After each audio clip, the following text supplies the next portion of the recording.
Okay, welcome in. So tell me your name and where you're from. Neil Cohen. I am the author of the Exit Zero Zombie Trilogy and the business book Business is Dead, Resurrecting Entrepreneurship about fandom-themed entrepreneurs, and I'm from Fairfax, Virginia.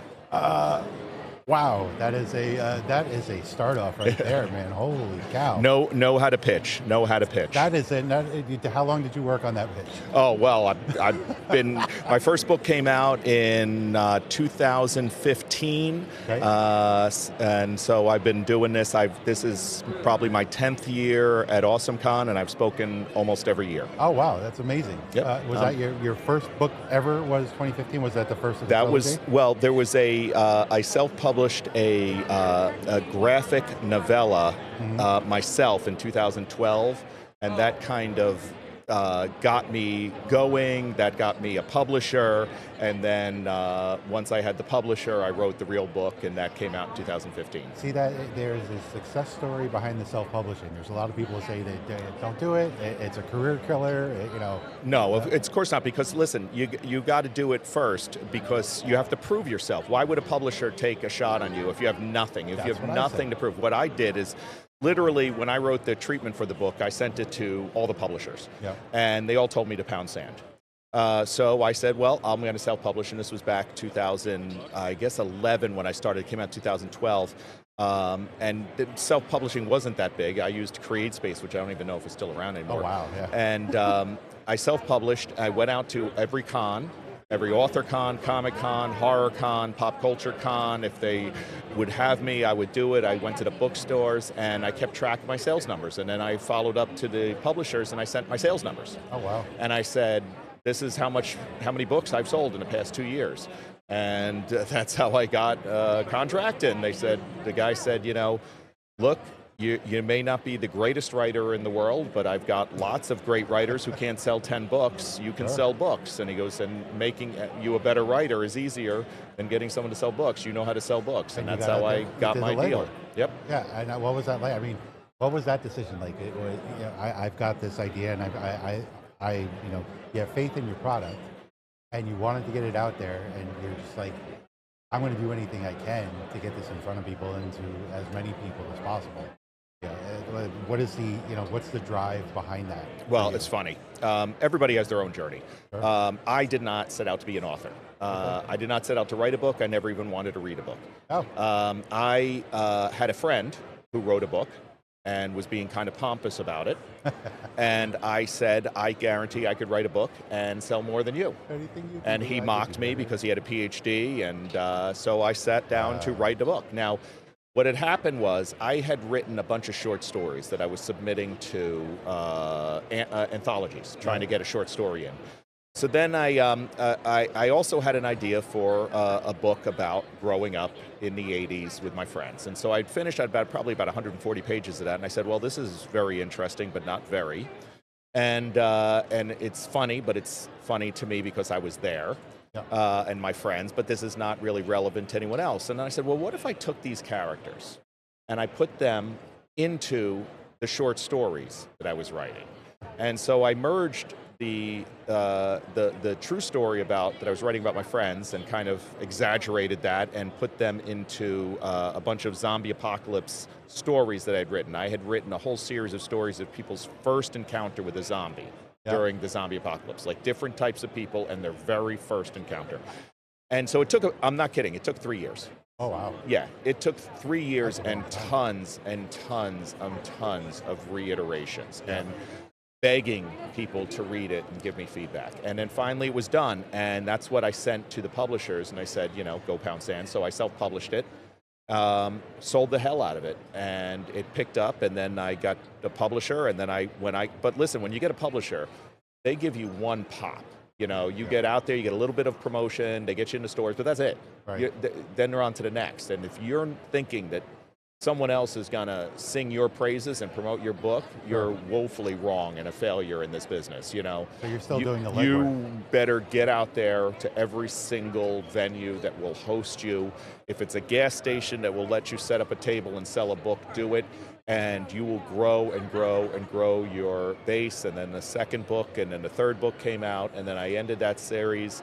And then what I was talking to her about, which she told me about what your interest is, and I said, well, that's unique because while I was selling it at cons, and it's a zombie book, Yeah. I would talk to a lot of people that were fans of The Walking Dead. Yeah. And they would come around and they would talk to me, and they were kind of disappointed because they met one of the actors from The Walking Dead. Yeah. And they wanted to talk about lore or the character or something, and that character may have shot that scene 2 years ago, Yeah. and he's moved on. Yeah, he has no You know, idea. he may not even be a fan of the show. He just did his job and left. Correct. And they're so disappointed when the actor is not the character. Yes. And they don't want to engage in like, hey, let's talk about Walking Dead stuff, you know. Yes. And they can be polite at all, but they're not super fans, No. and not all of them. And so I said, you know, walk around here in the artist alley and the authors and everything. Look at the creators who have created stuff around the show. They're the super fans. You can have conversations about this genre all day long. And then it came to me. I went to the con organizer. I said, you know what? I want to grab a couple of the artist alley people. I want to do a cosplayer, a book writer, a crafter, and a tour guide of sites from the show, and I want to bring them up stage and interview them. Why did you do this? Why are you a fan of the show, and what caused you to become more of a fan? What caused you to create something about the show, to become part of this fandom more so than just observing? And so they said, well, it's not what we do, but let's try it. And so we promoted it, and holy cow, they said we had a bigger turnout than some of the main celebrities. So I literally that night, Yes. I wrote a treatment, sent to my publisher, and said I want to write a book, a business book, serious business book, but about fandom and people that launch businesses to get involved in their fandom. Sure. And they loved it, and next thing you know, Business is Dead just came out about a year later. All right, how long ago was that from now? It was 2019, Okay. the very end of 2019. That was the problem. I was the first one, I got a lot of, I was the first one to write a book on fantrepreneur. I love that. Yeah, and so I'm still the only book. If you Google fantrepreneur Yeah. on Amazon, I'm the only book on the topic. Did you trademark that? No, but I did. Trademark. I did because there was a someone that had written over in I think Denmark had written a thesis for a scientific study or something like that. I can't remember what it was, but she had originally coined the phrase, Oh, but really? she didn't write a book. She just had a paper. So I actually mentioned her in the book. I credit her in the book. Okay. But so the book came out in November of 2019. Yeah. And it was a big flat smash, and I got listed as the social entrepreneurship book of the year. And I was booked at book signings all around the country, up and down the East Coast, really, and for 2020. And then guess what happened? I remember something happening back in Some that little area. distraction There happened. was So a little something. it took a while. It transitioned. All my book signings turned into online interviews, Virtual. which was great. Sure. Like we did an interview once. We had 400,000 streamers. I Wow. could not believe it. Crazy. But you know, you never. It was all the first three books. The success was through building that personal out in the cons, meeting the people. Sure, face to face. Exactly. Nothing better than it. Yeah. I love that. So what are you doing now with that? Are you rolling it into a new idea or well, expanding it? Yeah, so one of the things is I speak at this con every year on a different topic each year, but around the same theme. I'm on a panel with several other people. And this year we're talking about how to grow your first 1,000 influence or your first 1,000 followers. I think I should listen to that because no matter what I do, I'm just having trouble with that part. Well, it's a system. It's a system. Yeah. Tell me the algorithm. Sunday at 11:15 a.m. Yeah. Micro influencers come see our panel session. Will do. Yeah, but no. So I've been still speaking on it. Still, this book still sells, which Yeah, is great. that's awesome. The original trilogy of fiction novels still sell, which is great. Yep. I'm working on a couple things right now. I've got a comic series called Old Guy, New Job. Love that. And it's Love it all already. about, yep, and it's I love it. It's a passion project. It's about, it's a comic strip, kind of in the, Dilbert style of Office Place, and it's about a guy that gets laid off in his middle age, Yeah. and how he goes about handling it and finding a new job. in middle age, I like that. in the corporate world, and then finally he gets a new job and how he fits in with obviously people a lot younger than him and everything like that. So Which can be challenging at yeah, times. yeah. So I'm hoping that to expand that, and I publish that right now only on LinkedIn. Okay. Well, I'm going to have to check that out. Are you doing artwork for My it? daughter does the artwork, so this Yeah, is a that's very awesome. exciting I love that. weekend for me. Both my daughters are joining me for the very first time on my panel. Ah, it's amazing. And they both are very, very talented artists and voice actresses. And they have a series called Myth of the Machine. Okay. They've got about something like 250,000 followers. They've had like 1.8 million interactions. They just launched their first Patreon. Within the first month, they had 20,000 followers on Patreon. They're going to start probably producing some merch. They also have done the artwork and voice actor for a short film, which will come out later this year, called Toad in the Hole. Okay. It's about a agoraphobic toad who overcomes his fears through his friends. Yeah. So that's a kid's That's cute. short animated film. I like that. So I'm the executive producer of that. I didn't write it. There was another very talented writer who won a bunch of awards who came up with the concept. Okay.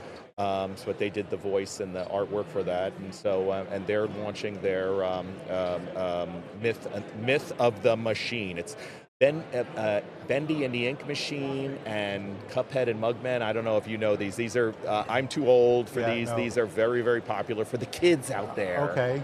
I'll have to look into that because, nope, not ringing a bell for me. Yeah. So but it's obviously I've never seen it, but it is something with a huge following for the younger crowd. They're young, Yeah. you know. Okay. So so this will be their very first panel session at a con. That's amazing. Well, That's what so cool shocked for me them. was I brought them last year. We come every year. They always come to my sessions and everything.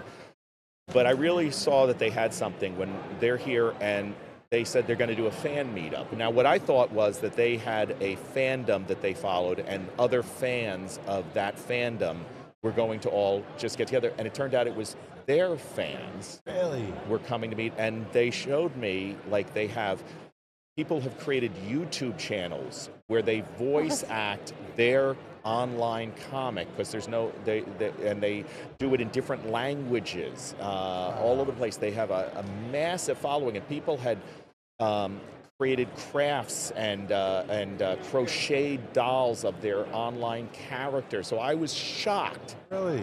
that I'm like, And they knew all this? Like, were they like? they taken knew aback by it? all Like, they this. knew all I this. didn't know this, and They I didn't wouldn't have share it bel- with Dad. Well, they did, but I thought, okay, yeah, that's cute. You get some likes. Yeah. Okay, do your homework. And all of a sudden, where did that come I from? was very surprised. I was like, well, look, this is real.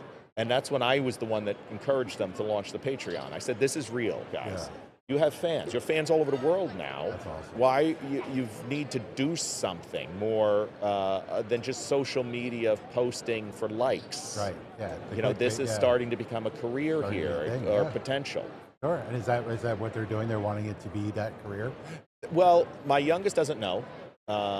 She's Okay. going to college, so Okay. Always good to have a backup plan. yeah. My oldest, this is definitely what she wants to do. Okay. So I'm kind of switching now from dad to consultant. Okay. That's good. Trying to get. Look, you've been through the works. You have stories. Listen, I tell everybody, man, for this you need a suit of iron, man. You Sure. can't be a shrinking violet, and you can't wait for other people to promote you. You have to go out there, you have to promote, you have to blow your own horn, and you have to take the slings and arrows, and if some online troll wants to trash you, Yeah. you better not get upset. Right. And I've told them Can't take it never, personal. ever respond negatively to a negative comment. Right. Just You don't know. respond at all or say thank you. Exactly, or thank you for your comment, Yeah. or thank you, that's it. Thanks for your But feedback. do not fight with online trolls Right. who just want to be there and trash you. And I said, that's the toughest thing, especially for young artists starting out, Sure. because they take it personally. I'm like, Yes. you've never met this person, you're never going to meet this person, who cares? Yeah, I know. And if you want to make it in this business, any business, in your business, Yeah. you better be able to deal with negative comments. You have to. Not everybody's going to like your art. Yeah. And you have to understand that. And there's people who don't have better things to do with their life. Yeah. So they've got all this extra time to trash your But to sit and trash your tear life. down, tear down. Yeah, which it's just not. It's not. It helps nobody. It's a thousand times harder to create than it is to destroy. Of course it is. Yeah. It's very easy for them. So what was the name of the trilogy? One So more time? my first book, the first book was called Exit Zero. Okay. The zombie apocalypse begins in New Jersey, because you Of always course knew. it's Jersey. Because you always knew the zombie apocalypse would begin in New Jersey. Yeah, that wouldn't be surprising at all. The second book was called Nuke Jersey. And basically, the zombie apocalypse spreads through New Jersey, but they seal it off in New Jersey. And the rest of the country is debating what to do about New Jersey and whether it should just be nuked before it affects the rest of the country. And but inside New Jersey, people are thriving and getting along, and they've realized how to just live with zombies and during the apocalypse. And it's just new ways. You still got to go out and go on dates and go to work and go to dinner. It's just one more thing that could kill you every day. So you just figure out a way to survive, and they just get along. And then by the third book, Zombie Democracy, the virus has spread nationwide, but the country hasn't fallen, the government hasn't fallen. Now the government has put plans into place to deal with the zombies. There's apps, and there's bureaus, and there's bureaucracies, and yeah, you could get killed. We can't kill the zombies in my book, though, because they're living infected people. So it's against the law. It would be like saying, oh, I have Alzheimer's and they're dangerous, so I'm going to kill them. No. Right. Just because they're staggering and they're in a horde and they're walking, you cannot kill them unless your life is in abject danger. So you have to call the government to control them. So they're there, they're wandering around, they could kill you anytime, but you just have to figure out how to get a life. But it's time for the first presidential election now, post-zombie apocalypse. And there's two candidates, and the country has to decide which way they want to go. One candidate has a way of dealing with the zombies, and the other one has a very different way of dealing with the zombies, and the country has to decide which way they want to go. So that was the trilogy. That's wild. Yeah, so if they go to Exit Zero Zombie, you'll find the trilogy. And then I had another very cool fiction, which I still want to do. I pitched it initially. My publisher said no. I have it in the back burner, and then I came up with the idea for the nonfiction, Business is Dead, Resurrecting Entrepreneurship. And the reason I called that was because I wrote mainly about the Walking Dead fandom. Fandom is just too big. It's too big of an ocean to tackle all fandom. So I said, look, I'm a fan of the Walking Dead and zombies. I'm going to write about my fandom and people who have launched businesses for this particular fandom, but it is the same process, whether you're a fan of Supernatural or Pokemon or the Redskins or whatever. If you are a fan and you want to launch a business to be part of that fandom, this is the book on it. And you can, across the board, you can always find a niche somewhere. Hence why we're doing this, because we go to the cons, we see everybody get interviewed, except for everybody here. And it was different, years ago, because you used to get to spend some time with the star when you're going to get the autograph. And you could ask a few questions. You could take a selfie with your own phone without getting charged $100 for it. Yeah, and you had this, I think it was a better connection then. But now it's just, like you said, they don't know. They've done this job and they're on, but this is a part of your life. You've folded it in. You may, live every day by a certain code of a character.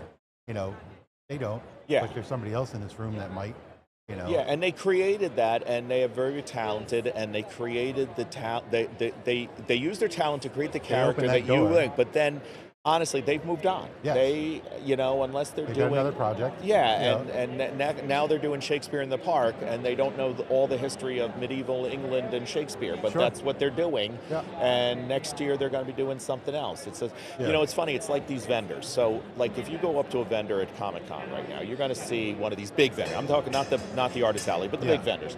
They'll have the T-shirts of Marvel and the Pops and the things, but these same vendors will be at a sports con next week, and they're going to have all different stuff. Yeah. They're retail. Yes. They reflect the con. They're going to be selling stuff that sports fans want to buy at a sports con. They're not much different than the actors. They move and they do the next thing. You know. We appreciate their work, and we love to hear their story and their side of it. But I just think that it's been a neglected genre of people that just need a little bit more attention. There's so Well, many cool are you people. talking like the attendees or the? Yeah, the Yeah, attendees well, and the the fans. attendees. Listen, people dismiss these attendees at their peril because you got to think who are the typical attendees here? They're people with a disposable income. Sure. You You know, wouldn't be here if you didn't. exactly. There's a, you It's know, not cheap to come to a, it's a not cheap to convention. come here. It's not cheap to get pictures. It's not cheap to buy the merch. Yeah. These are people that are generally educated, Yes. sometimes highly educated, Yes. high income earners, disposable income, and that's why they're here. And if someone poo-poos that and not takes advantage of this market, Yes. Yeah. You're making a mistake. Yeah, You're leaving things on the table for sure. and one of the things I really hyped on in my book is in the last book, the Business is Dead book, is you don't have to be a business person to launch a fantrepreneur. So one of the guys I talked to, I was fascinated by him. He was a high school graduate. He was an auto mechanic, and he got laid off. And he didn't know what to do next. So he was laying around, and he decided to get a job at a local haunted house. It was Halloween. And so they were hiring actors. So he went up there and he got a job as the character in the haunted house. And he was looking at the props, the fake arms and legs. He goes, where do you get these? The guy's like, oh yeah. He goes, these are very realistic. He goes, oh, I order them online from this website and everything like that. So he looked up the website. He's like, holy cow, this guy's spending hundreds of dollars for these. These are very... So he went into his garage. He's a mechanic. Yeah. And he started using mesh and paper mache and all that. And he rubber and he melted it and he built an arm. And he went back and he took a picture of it first, and he put it on Facebook. Mm-hmm. And then he went back to the guy, and he showed the guy. And the guy's like, oh man, how much you want? He goes, I don't know, tell me what you think. He's like, I'll give you $50. He said, okay, $50. Can you make me some more? Sure. So he goes back, he starts building some more. And then the other haunted houses in the area asked him, and he started building some more. And then he started getting so many, he rechecked his Facebook, he's got all these contacts. People are saying, can I buy one of those? Can you? Next thing you know, he's manufacturing arms, legs, heads, torsos, and he's getting better and better as he's doing it. Yep. And next thing you know, a television commercial agency contacted him and said, we need you to create some body parts. And so then he had, when he came to me, he said, Neil, why would you want to, I'm not a business guy. I run it out of my garage. I have one employee that helps me. And I said, dude, do you understand how rare you are? You are not an MBA. You're not a college graduate. You are someone that has a high school degree who's an auto mechanic.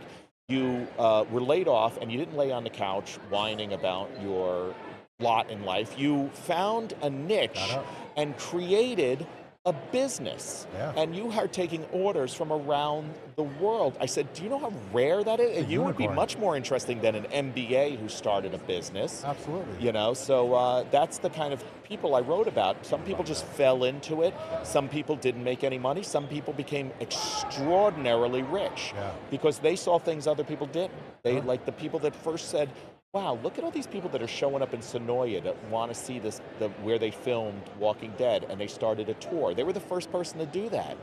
Smart. You know, and next thing you know, they had a business, and they wrote out the idea on a napkin over lunch, and they just started meeting every Sunday, and then it became. They had 3 businesses, 2 walking tours and a bus tour by the time I interviewed them. Sometimes that's all it takes, man, is that spark of genius. And Yep. got to follow through. And like you said before, it's the legwork. Get out there, get in front of people, get your idea where people can see it. Or, you're doomed to fail if you don't. Yeah, but I write in the book, look, if you're going into this to make money, forget it. Don't do it. This is not a book about making money. Yeah, so if you say, look, I crafted, let's just say I like Supernatural.